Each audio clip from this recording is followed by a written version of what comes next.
Hola, ¿qué tal? ¿Cómo están? Gracias por acompañarnos el día de hoy aquí en Hebrón, Principios y Valores Bíblicos AC. Un servidor, Noé Azúa. Aquí estudiamos la Biblia de una manera práctica, de tal forma que sea relevante para tu vida. Hoy estudiaremos el capítulo número 39 de Génesis y el tema de hoy es ser próspero. Y dice el versículo 1 al versículo 5 de la siguiente manera, hablando de José.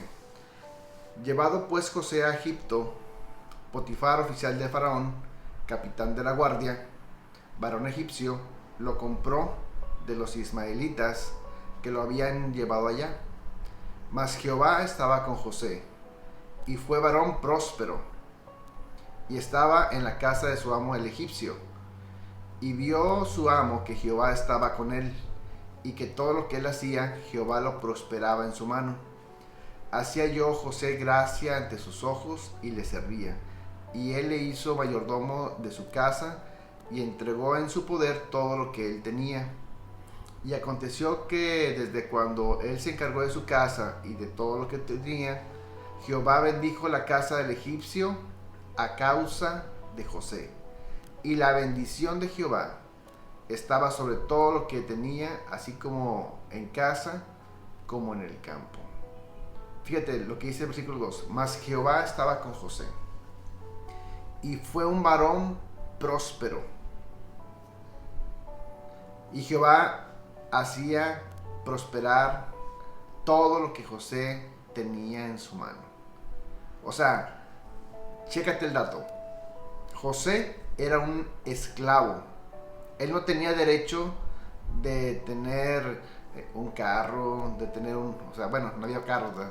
De tener un caballo propio, tener un carruaje, tener una casa. No tenía nada de derecho, era un esclavo.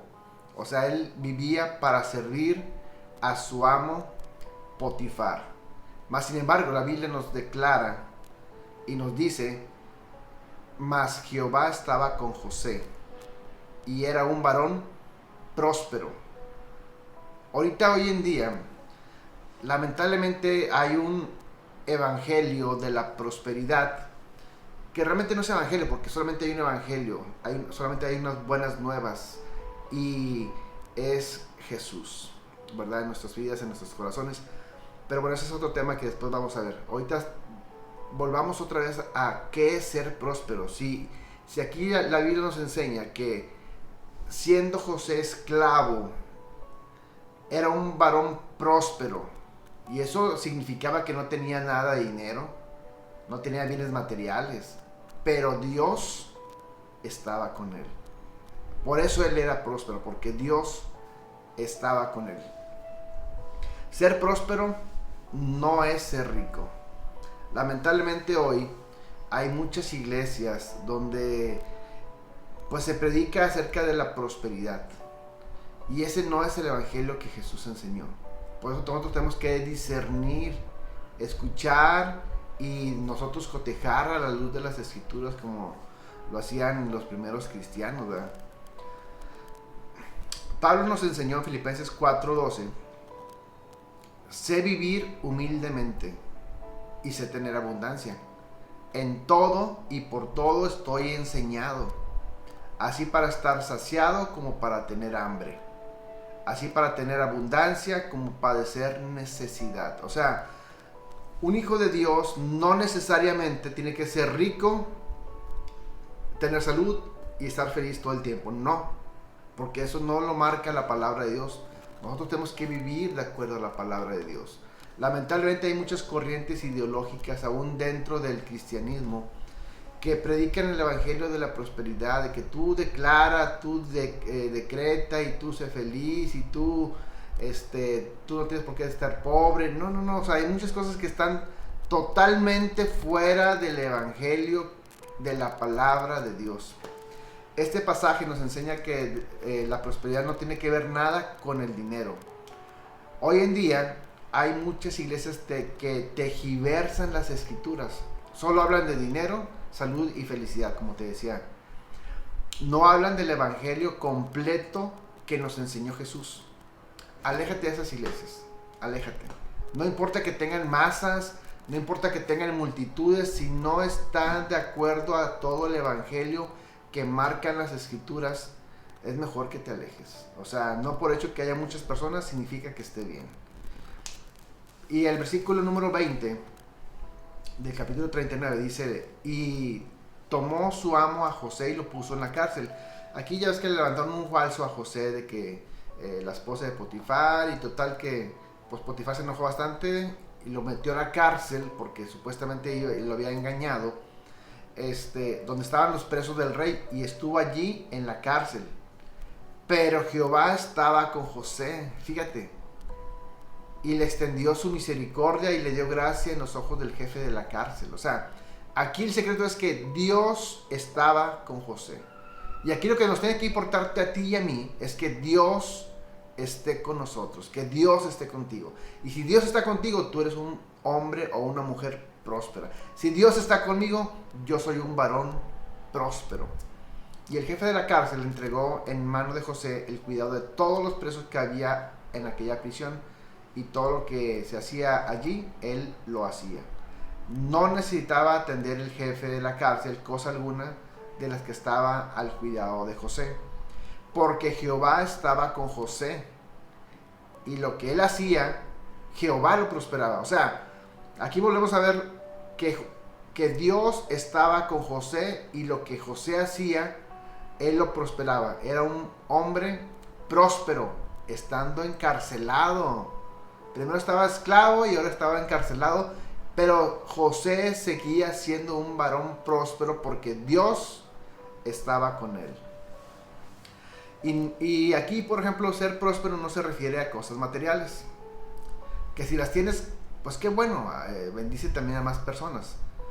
Si no las tienes, no importa tampoco, porque Dios no desprecia a los ricos, ni tampoco tiene el favor solamente de los pobres. No, Dios no hace acepción de personas. En la Biblia nos enseña que tanto hombres, tanto ricos como pobres, servían a Dios. Entonces, nuevamente te insisto, aléjate de esas iglesias que siempre están pidiendo dinero.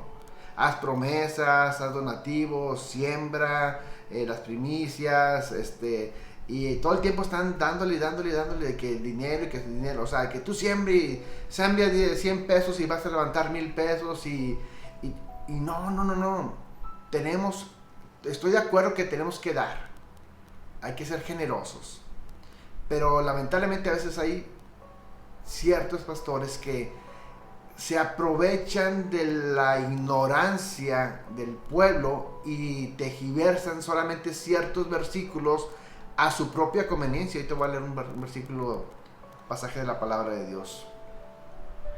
Entonces, estas iglesias solamente hablan de dinero, felicidad y salud, pero nunca hablan de arrepentimiento, nunca hablan de confrontación al pecado, nunca hablan de santidad. O sea, no predican el evangelio completo. Fíjate lo que dice en Ezequiel, ya me lo terminamos. El Señor, Ezequiel 34, para que tú también lo leas, tienes que ser bíblico, lee la palabra. El Señor me dirigió la palabra, o sea, Dios le habló a Ezequiel: hijo de hombre, profetiza contra los pastores de Israel. Profetiza y adviérteles que así dice el Señor omnipotente: ay de ustedes, pastores de Israel, que solo se cuidan a sí mismos. ¿Acaso los pastores no deben de cuidar el rebaño? Ustedes se beben la leche y se visten con la lana y matan a las ovejas más gordas, pero no cuidan al rebaño. No fortalecen a la oveja débil, no cuidan de la enferma, ni curan la herida. No van por la descarriada, ni buscan a la perdida. Al contrario, tratan al rebaño con crueldad y violencia. Por eso las ovejas se han dispersado por falta de pastor. Por eso están a merced de las fieras salvajes. Mis ovejas andan descarriadas por los montes y colinas, dispersas por toda la tierra, sin que nadie se preocupe por buscarlas. Versículo 7 de Ezequiel 34. Por tanto, pastores, escuchen bien la palabra del Señor. Tan cierto como que yo vivo, afirma el Señor omnipotente, que por falta de pastor mis ovejas se han ido objeto de pillaje, han estado a merced de las fieras salvajes. Mis pastores no se preocupan por mis ovejas, cuidan de sí mismos, pero no de mis ovejas. Por tanto, pastores, escuchen la palabra del Señor. Así dice el Señor omnipotente. Yo estoy en contra de esos pastores. Les pediré cuentas de mi rebaño. Les quitaré la responsabilidad de apacentar a mis ovejas y no se apacentarán más a sí mismos. O sea, Dios está en contra de esos pastores que solamente trasquilan la lana de las ovejas y no se preocupan por ellas. Si van o no van. Mira, créeme, yo he sido testigo que a veces, oye, no has diezmado. Oye, pregúntame cómo estoy. O sea, no he podido ir porque me faltó esto y lo otro. Simplico. A veces no ven a las personas, ven lo que las personas representan en cuestión de números y no debe ser así. Hay muchos pastores muy buenos. Yo conozco pastores muy buenos que se preocupan verdaderamente por las almas, por las ovejas. Yo conozco pastores que son bien lindas personas y que yo los amo y los aprecio mucho. Y si me pongo a nombrarlos, va para largo, porque hay pastores muy buenos que tienen mi respeto, mi amor, que son verdaderamente pastores que pastorean a su rebaño. Entonces, es mi oración que tú tengas discernimiento para congregarte en una iglesia que sea bíblica, que prediquen la palabra de Dios totalmente, todo el evangelio, no ciertas partes, que enseñen todo el evangelio, no solamente versículos aislados. La palabra es para tomarla toda, no es como un supermercado que, ay, mira, este versículo sí, este no me gusta mucho, este sí, no, es parejito. Entonces, Dios dice en Jeremías 3:15, les daré pastores según mi corazón, que les apacienten con ciencia y con inteligencia. Pues es algo duro, pero se tenía que decir y se dijo.